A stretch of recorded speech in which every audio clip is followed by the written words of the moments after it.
This week is National Infertility Awareness Week. Northeastern Reproductive Medicine in Colchester tells us 1 in 8 couples in our region will struggle with fertility, but they're hoping to raise awareness of the options for them through stories of success.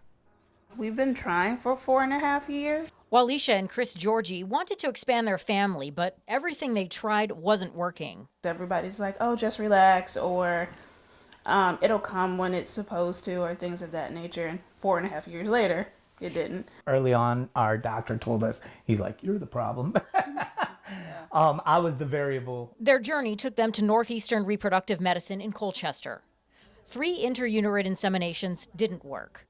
The first egg retrieval and in vitro fertilization cycles last year also didn't produce a viable pregnancy. They tried IVF again this January, and now we're having a baby. They're expecting their first child together. It's amazing that as a society, that we're able to do this. And, you know, I'm going to be 50 and a dad again. Northeastern Reproductive Medicine Practice Director Dr. Jennifer Brown says in the decade or so that they've been around, they've seen all kinds of families walk through their doors. People in their 20s, 30s, 40s, heterosexual couples, same-sex couples, single parents. This is affecting a significant proportion of our community, and I don't think everybody knows that. Inside their clinic, they help those patients start families. A consultation and diagnostic workup allows them to know the status of the couple's eggs and sperm and make a plan. So this is a really fun room. This is where we do the egg retrievals and get the eggs out, and it was just Easter, so that's always a fun time of the year to do the egg retrievals. It's like we're on our own egg hunt. Eggs are passed through that small door to the lab in a temperature-stable test tube. Egg number 2. Then, an embryologist works to fertilize the egg with sperm on specialized microscopes, selecting the ones that are moving well and shaped normally. That looks good. Oh yeah, it's kind of curving around, swimming. That does look like a good one. Not the one going in circles. In this room, they'll also freeze eggs. Dr. Brown says they're seeing more demand as more people focus on their careers or meet partners later in life. And the options available to them are growing too. This is a super rapidly changing field.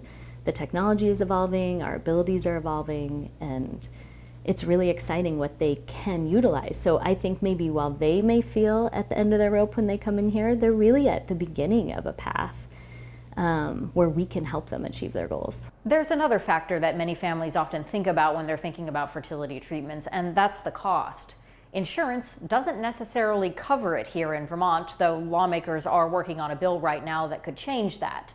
However, the doctor tells me that the costs for treatment here are actually cheaper than some other places in the Northeast. Nobody's like, oh, I need IVF. Like, that's something that I need to go through and that I need to save for. The Georgies say they were lucky. Wally's job with the state of Vermont covered their fertility treatments, which added up to tens of thousands of dollars. They want other families struggling to conceive to keep the faith. It's okay to be fearful. It's okay to feel your emotions. It's okay to not know if this is going to work. It's okay. Like, we've had failures and they were hard. And I think the most important thing is communication. Rainbows do come even after the thunderstorms, after the tornadoes, after the hurricanes. They do come. Northeastern Reproductive Medicine says there is financing for families whose insurance doesn't help them as much with the cost. Dr. Brown says the most common comment that they hear from families is that they wish they'd sought information about their fertility options earlier. To that end, they're holding an open house on Wednesday, May 3rd from 5 to 7 o'clock so that anyone who's interested in learning more can do so easily. We will have the information on our website with this story. In the studio, Kat Villanzoni, Channel 3 News.